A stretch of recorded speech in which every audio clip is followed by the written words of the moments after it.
Today, Nike is the largest sportswear brand on the planet, pulling in thousands of crores in revenue every single day.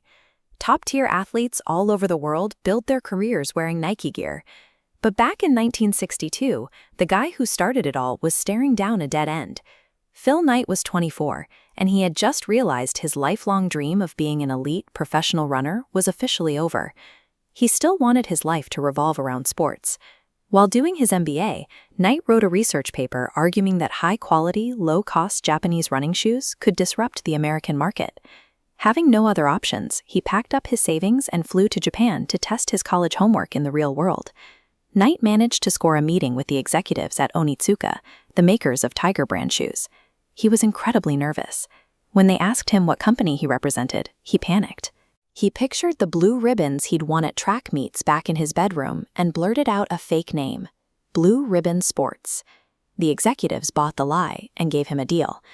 This multi-billion-dollar empire began not with a boardroom strategy, but with a terrified 20-something telling a blatant lie to sell shoes out of the trunk of his car. Knight had a secret advantage: his old college track coach, Bill Bowerman. Bowerman was obsessed with shoe mechanics. He routinely stole his athletes' footwear, ripped them apart, and stitched them back together with minor tweaks to shave ounces off their weight. The two formed a 50-50 partnership. Because both men were runners themselves, they understood exactly what athletes needed. Knight drove to every local track meet he could find, opening his trunk and talking directly to coaches and runners to pitch his product. Bowerman soon realized Japanese shoes were built for smaller frames. He combined the best elements of several Tiger models to engineer a heavier, more durable training shoe specifically for the American runner. They called it the Cortez, and sales exploded to $1.3 million. Those numbers caught the attention of Onitsuka back in Japan. Seeing how effectively Knight and Bowerman had captured the American market, the supplier decided they wanted the profits for themselves. They handed Knight a brutal ultimatum: sell 51% of Blue Ribbon to Onitsuka immediately, or lose the exclusive rights to sell their shoes in the US entirely. Knight refused to hand over his life's work. Instead of caving to the demands, he gathered his team and announced they were cutting ties with Japan completely. They were going to design and manufacture their own shoes. They needed an identity, fast.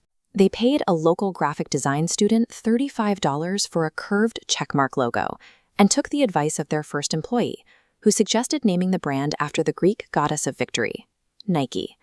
Onitsuka thought they were crushing a small-time distributor. Instead, their aggressive takeover attempt forced Knight to build the infrastructure of an independent manufacturer, setting the stage for everything that followed. A decade later, consumer tastes evolved rapidly. The serious, utilitarian track shoe was out. People wanted bold colors, distinct styles, and shoes they could wear anywhere. A rival company named Reebok recognized this shift and delivered exactly what the market wanted.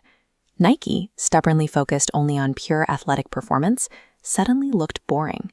By 1986, Reebok officially dethroned Nike as the biggest athletic shoe company. For the first time in its history, Nike bled money, forcing Knight to lay off a significant portion of his staff. To keep the company alive, Knight had to look outside the track and field world. He needed a personality who could bridge the gap between elite performance and popular culture. They placed a massive bet on a young, emerging basketball rookie named Michael Jordan, building an entirely new sneaker around his persona, the Air Jordan. Prior to this, basketball shoes were strictly standard and visually flat. The Air Jordan broke all the unwritten rules, introducing an aggressive silhouette and a bold red and black colorway that stood out immediately on the court. Nike had to let go of their rigid dedication to pure function. By embracing a design that married high-level court performance with street-level fashion, they gave themselves a chance to survive. The market response was instantaneous. Nike sold $100 million worth of Air Jordans in the first 12 months alone, completely suffocating Reebok's momentum. The product soon moved beyond the basketball court. People began appearing in music videos and on city streets wearing the sneakers as status symbols.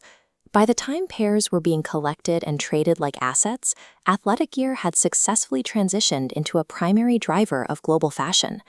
Riding the massive success of the Jordan line, Knight pushed the company into international markets and rapidly expanded into entirely new categories of sportswear.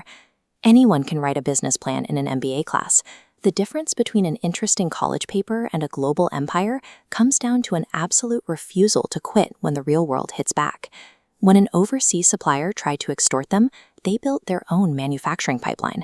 When changing consumer tastes nearly drove them to bankruptcy, they invented a cultural icon. Nike's current valuation is the result of decades of forced evolution. They responded to a supplier's betrayal by building their own factory, and countered a market collapse by becoming a fashion powerhouse. Their success was forged by a refusal to stop during their worst moments, the literal embodiment of just do it.